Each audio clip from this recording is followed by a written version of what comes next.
پاکستان ہو، اب میں امریکہ تو نہیں گیا لیکن یورپ، یو کے، افریقہ، سارے مومنین کا حال دیکھنے کے بعد یہی مجھے سمجھ آیا کہ لوگوں کو پتہ نہیں وہ دنیا میں آئے کیوں ہیں۔ واللہ اگر آدمی کو پتہ چل جائے، فرمایا من عرف نفسہ فقد عرف ربہ، ہم نے ابھی تک خود کو نہیں پہچانا، خود کو ضائع کر رہا ہے یہ جوان، اسے پتہ ہی نہیں ہے دنیا میں آیا کیوں ہے۔ ایک مومن، یعنی وہاں پہ میں نے مایوس چہرے دیکھے۔ یہاں تو الحمدللہ پاکستان میں جب مجلس پڑھتے ہیں، ابھی جہاں جہاں میں پڑھ کے آیا ہوں 80% مجھے جوان طبقہ نظر آ رہا ہے، یہ شوق اور ذوق ہے۔ لیکن آپ یورپ جائیں، یو کے جائیں، سارے بوڑھے بیٹھے ہوتے ہیں، جوان آتے ہی نہیں۔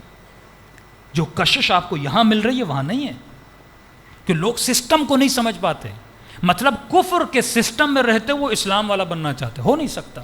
جو بیسک ہے اسلام کی سسٹم کی، اگر آپ کو وہ سمجھنا ہے، اللہ کی سب سے بڑی امانت انسان کی اولادیں تباہ و برباد کر دی لوگوں نے۔ سید فیملیاں میں نے دیکھی، 14 15 سال کی بچیاں، دوپٹے انہوں نے اتار دیے۔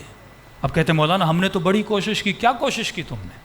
تو دن رات پیسے کے پیچھے لگا رہا، تو لگژری لائف کے پیچھے لگا، مل گئی نا سب چیز، اب سکون ہے بڑھاپے میں تمہیں؟ کیا منہ دکھاؤ گے قیامت میں؟ اب سنو مولا علی کے جملے، مولا فرماتے ہیں یہ پیٹ میں جو اس بچے کو ہاتھ دیے، پیٹ کے لیے دیے، کسی کام کے نہیں، فالتو ہیں۔ پیٹ میں آنکھ کام کی نہیں، کیا دیکھے گا وہ؟ پیٹ میں کان کام کے نہیں، کیا سنے گا وہ؟ جو اعضاء اس کو پیٹ میں دیے گئے وہ پیٹ کے لیے نہیں تھے، وہ دنیا کے لیے تھے۔ جو چیزیں وہاں بند رہی تھیں وہ پیٹ کے لیے نہیں تھیں، وہ دنیا کے لیے تھی۔ اسی طرح تو دنیا میں اللہ تجھے جو کچھ دیتا ہے وہ دنیا کے لیے نہیں دیتا۔ اب یہ بندے خدا یہ سمجھ رہا اللہ نے مجھے مال دیا، بھائی مال دنیا کے لیے دیا ہی نہیں ہے، وہ رکھے بیٹھا ہے، رکھے یہاں تیرے کام کا ہے ہی نہیں، تو گھوم پھر کے وہیں کھڑا رہے گا۔ جو کچھ خدا نے تجھے ماں کے پیٹ میں دیا دنیا کے لیے، یعنی وہاں زبان اسی لیے دی کیونکہ دنیا میں کوئی سیب تھا، وہاں کان اسی لیے دیے کیونکہ دنیا میں کچھ آوازیں تھیں تجھے سننی تھیں، وہاں پہ ٹانگیں اس لیے دی کیونکہ دنیا میں تجھے چلنا تھا، ماں کے پیٹ میں تو چل نہیں سکتا، وہاں پہ ہاتھ اسی لیے دیے کیونکہ دنیا میں آ کے تجھے محنت کرنی تھی، کام کرنا تھا، وہاں کے لیے کچھ نہیں تھا۔ اب 3 یا 4 قسم کے بچے دنیا میں پیدا ہوتے ہیں، گھر جا کے سوچئے گا اس ٹاپک پہ کہ بچہ شکم میں اللہ کیا دے رہا ہے، کہاں کے لیے دے رہا ہے۔ 3-4 بچے پیدا ہوتے ہیں۔ ایک وہ بچہ جو ناقص پیدا ہوتا ہے، مثلا ایکسٹرا آرڈنری پارٹس ہوتے ہیں یا نہیں ہوتے۔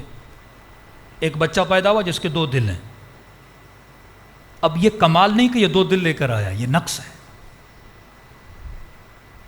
کئی لوگ قیامت میں جائیں گے ایکسٹرا آرڈنری عبادتیں لے کے، نقص ہوگا۔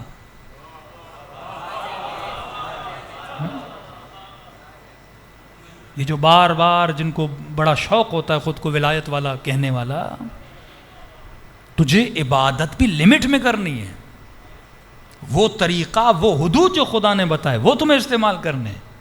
قاضی شریح کم عابد تھا کیا؟ میں نے شمر پہ بہت پڑھا ہے، کربلا کی 4 شخصیات ہیں، مکروہ شخصیتیں، کری شخصیتیں۔ شمر نے تقریباً 17 پیدل حج کیے ہیں، قاتل حسین ہے۔ یہ کیا لے جائے؟ حج لے جائے گا، اپنے ایکسٹرا آرڈنری حج لے جائے گا وہاں پہ، لیکن قاتل امام حسین ہے۔ وہ لے کر جا جو وہاں کے کام کا ہے۔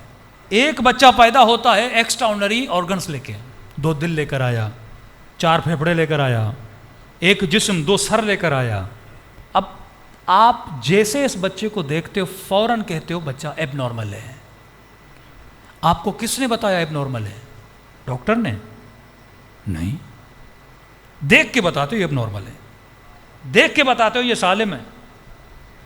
اسی طرح قیامت میں لوگ دیکھ کے بتائیں گے یہ جنتی ہے یا جہنمی ہے، کوئی سکھائے گا نہیں۔ یعرف المجرمون بسیماہم، چہروں سے پہچانے جائیں گے یہ مجرم ہے یا مومن ہے۔ کون بتا؟ کوئی نہیں بتاتا۔ کیسے پتا چلتا ہے یہ نارمل ہے یا نارمل ہے؟ غور سے سنیے گا، کیسے پتا چلتا ہے؟ جب بچہ دنیا کی انوائرمنٹ کے مطابق پیدا نہ ہو، ایب نارمل ہوتا ہے۔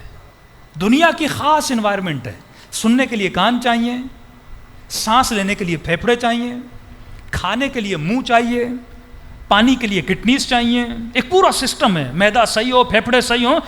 جب دنیا سے مطابقت بچہ نہیں رکھتا تو لوگ کیا کہتے ہیں؟ ایب نارمل ہے. یہ اللہ کے اصول، اللہ کے فارمولے ہیں. اللہ کی سنت کبھی بدلتی نہیں ہے کہ مومن یہ بولے نہیں میں یہ کروں گا، میں وہ کروں گا، اور وہاں پہ جب ناقص پیدا ہو کہے مجھے جنت کا مزہ لینا ہے، تو لے ہی نہیں سکتا. کیوں؟ جب تو وہاں کی انوائرمنٹ سے میچ نہیں ہوگا تو مزہ نہیں لے پائے گا. ہٹا کٹا بچہ پیدا ہو، منہ سیا ہوا ہو، کان کام نہ کریں، وہ اذیت میں ہوگا. کیا دنیا اسے اذیت دے رہی ہے؟ جو بچہ ایب نارمل پیدا ہوتا ہے اسے دنیا تکلیف دیتی ہے کیا؟ دنیا تو اپنی جگہ پر ہے، آوازیں آ رہی ہیں، تصویریں ہیں، لیکن اسے تکلیف کیوں ہوتی ہے؟ کیونکہ یہ تصویر دیکھ نہیں پاتا، اندھا پیدا ہوتا ہے. یہ خود تکلیف میں ہوتا ہے کیونکہ اس کے اندر نقص ہے. جب یہ ناقص ہوتا ہے، جب دنیا کی لذت سے فائدہ نہیں لے پاتا، تکلیف میں آتا ہے. جب یہ دیکھتا ہے سارے لوگ مجلس سن رہے ہیں، آواز سن رہے ہیں، کوئی صلوات پڑھ رہا ہے، کوئی واہ واہ کر رہا ہے، اب یہ بیچارہ سن نہیں سکتا، یہ تکلیف میں ہے کیونکہ دنیا کی ایک نعمت سے فائدہ نہیں لے پا رہا. جب یہ چکھنے کی تکلیف اس کی ختم ہو جاتی ہے، جب یہ چیزوں کو سونگھ نہیں پاتا، جب یہ چیزوں کو دیکھ نہیں پاتا، تکلیف میں آتا ہے. تو نقص دنیا میں نہیں ہے، جب نقص اس کے اندر ہوتا ہے، لہٰذا یہ 60-70 سال جو دنیا میں گزارتا ہے تکلیف میں گزارتا ہے. بندہ بوڑھا ہو جاتا ہے نا، گھٹنے کام نہیں کرتے، دنیا تو وہی ہے، تو تکلیف میں کیوں ہے؟ کیونکہ تو صحیح سے چل نہیں پا رہا. تیرے دانت چلے گئے، تو چبا نہیں پا رہا، تو تکلیف میں ہے. آنکھیں کمزور ہو گئی، مولانا صحیح سے نظر نہیں آ رہا، تو تکلیف میں ہے. چیزوں کو دیکھ نہیں پا رہا، کیونکہ نقص تیرے اندر ہے، لہٰذا تو تکلیف میں چلا جاتا ہے. فرماتے ہیں بالکل اسی طرح جب آخرت میں دنیا کے پیٹ سے نکل کے برزخ کے پیٹ میں تو پیدا کیا جائے گا، اگر تیرے اعضاء کامل نہیں ہوں گے، جب تو وہاں کی لذتوں سے فائدہ نہیں لے پائے گا تو تکلیف میں چلا جائے گا. یہی تیری جہنم ہے، یہی جنت کا فلسفہ ہے. تو اپنی جنت اپنے ساتھ لے کر جاتا ہے. اگر صحیح سالم پیدا ہوگا جنت کی نعمتوں سے فائدہ لے گا، لیکن اگر وہاں پہ اندھا پیدا کیا جائے گا، قرآن کہتا ہے نا جو یہاں پہ اندھا ہے وہ وہاں پہ اندھا ہے. اندھے کا مطلب کیا ہے؟ جس نے دنیا میں شعور نہیں پالا، آخرت میں اندھا پیدا ہوگا. تو پہلا بچہ جو دنیا میں پیدا ہوتا ہے ناقص بچہ، اضافی آرگنز لے کر آتا ہے. دوسرا بچہ جو دنیا میں پیدا ہوتا ہے، آرگنز تو اس کے کمپلیٹ ہیں لیکن اضافی لے کر آیا ہے. مثلا 6 انگلیوں کے ساتھ پیدا ہوا، اب اس کا علاج ہے لیکن اس کو تکلیف ہوگی، اس کی انگلی کاٹی جائے گی. اضافی ہڈی لے کر آیا، اس کا بھی علاج ہے، ڈاکٹر ہڈی کاٹیں گے، یہ صحیح سالم ہو جائے گا. تیسرا وہ بچہ جو صحیح سالم پیدا ہوتا ہے. چوتھا جو بچہ سالم ہے پر بیمار پیدا ہوتا ہے. اب مولا فرماتے ہیں بالکل اسی طرح آخرت میں بھی جو لوگ پیدا ہوں گے، یہ موت جو آپ کو آتی ہے، یہ وفات پیدا ہونے کا نام ہے. فرمایا اسی طرح 4 قسم کے لوگ پیدا ہوں گے. ایک ناقص پیدا ہوں گے، لولے، لنگڑے، اندھے، بہرے پیدا کیے جائیں گے.